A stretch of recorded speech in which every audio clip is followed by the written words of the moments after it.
का जो निर्माण किया गया है, तो इसकी कहानी आप सब लोगों को मालूम होगा कि जब यहाँ पर जू सफारी के बारे में हम लोगों के मन में विचार आया कि नए सिरे से हम लोग जू सफारी का निर्माण कराएंगे और जू सफारी में 5 प्रकार के जानवर रहेंगे और जानवर खुलेआम घूमता है और जो लोग देखने जाते हैं, जू सफारी की ही खासियत है, उनको कोई न कोई व्हीकल पर, बंद व्हीकल पर उनको जा करके बैठ करके देखना पड़ता है और जो भी वहाँ पर जानवर रहेगा वो खुलेआम उसका पूरा का पूरा इलाका रहता है और उसको देखने के लिए जाते हैं। तो ये कंसेप्ट था और उसके हिसाब से काम निर्माण कार्य शुरू हो गया है।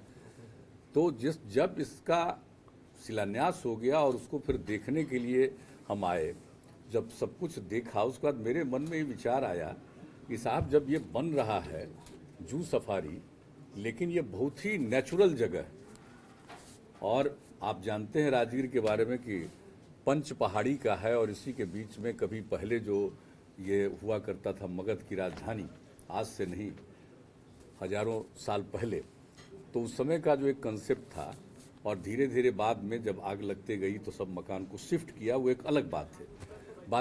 लेकिन मेरे मन में ये बात आई कि जब इतना ये ऐतिहासिक जगह है और इतना ये नेचुरल है, प्राकृतिक जगह है, तो निश्चित रूप से हम लोगों को एक नेचर सफारी भी बनाना चाहिए।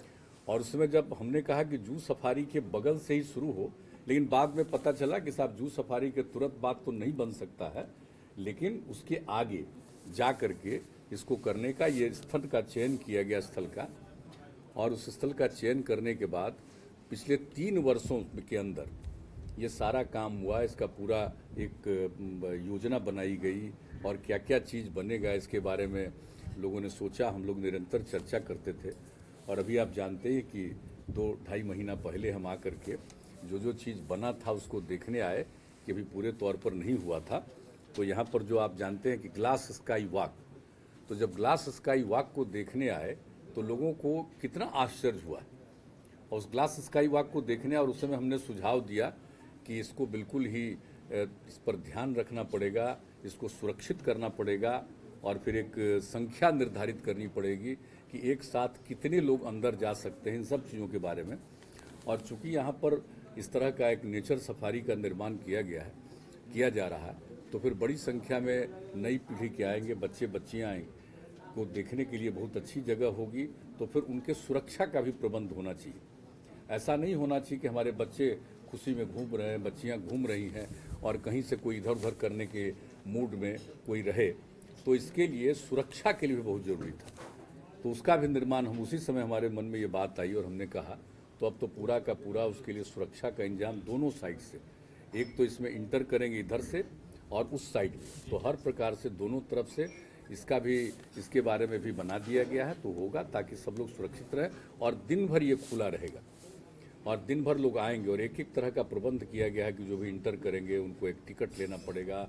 टिकट लेकर के वो घूमेंगे चारों तरफ और फिर लौट करके जाएंगे तो उनको उनका तस्वीर दिया जाएगा कि आप भाई घूमे हैं तो आपकी ये तस्वीर है। तो ये सब काम जो किया जाएगा यहाँ के बारे में, तो एक तो सबसे पहले जो बना, आपको सबको मालूम है, ग्लास स्काई वॉक, और फिर उसके बगल में ही है सस्पेंशन ब्रिज। अब सस्पेंशन ब्रिज पर भी जा सकते हैं और स्काई वॉक पर तो एक सीमा है कि उसके अंदर तक जा करके उसको देख सकते हैं। और जो ग्लास स्काई वॉक बना तो इसका एकदम इस देश में पहला है। उस समय एक भ्रम हुआ कि दूसरा है, ऐसा नहीं है, ये पहला है।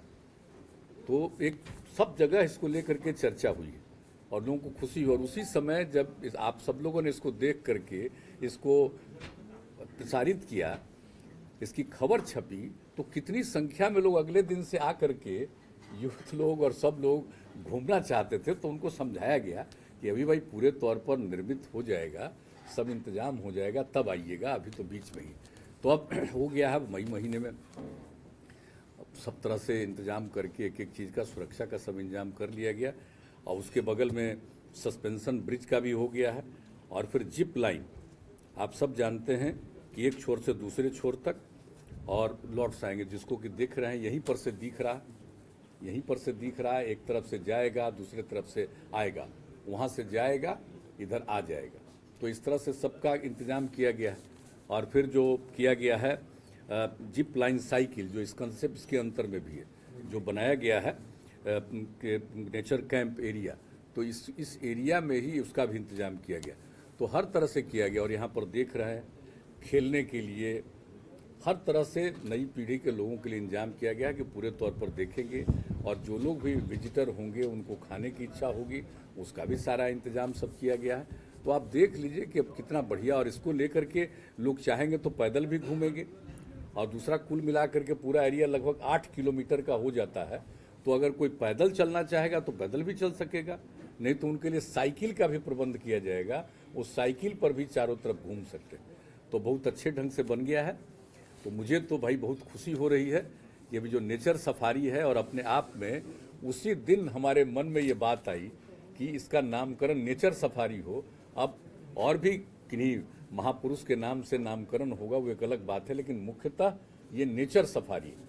और इसको लोग जो देखेंगे तो बहुत ही ज़्यादा नेचर के बारे में लोगों को मालूम होगा, पर्यावरण के प्रति उनकी जागृति होगी नई पीढ़ी के लोगों को। और देखिए कि जहाँ कहीं भी कुछ खाली जगह, सब जगह वृक्षारोपण किया गया। और पहले जानते ही जब हम 2009 में आकर के 7 दिन हम यहाँ रुके थे और एक एक चीज़ को, तो कई जगह पर ये सूखा हुआ था। इस तरफ तो खैर था, लेकिन एक तरफ सूखा हुआ था पर्वत में, तो सब जगह पेड़ और लगवाया गया। अभी देखिए किस तरह से वृक्षारोपण हुआ, हर एक चीज़ से सारा इंतजाम किया गया। तो हर तरह से यहाँ पर किया गया है, अनेक चीज़ों का निर्माण किया गया है। आप सब लोग सबको मालूम ही है कि कितना ज़्यादा वहाँ पर जो बन गया। अरे जो पहले जिसमें जो जाते हैं हम लोगों को जाना पड़ता है घोड़ा कटोरा, तो घोड़ा कटोरा को भी जो देखा था, तो घोड़ा कटोरा कितना उपयोगी जगह। अब घोड़ा कटोरा का भी विस्तार कर दिया गया। भगवान बुद्ध की प्रतिमा लगी है वहाँ, कैसा सुंदर प्रतिमा लगी है, उतनी ऊंचाई पर।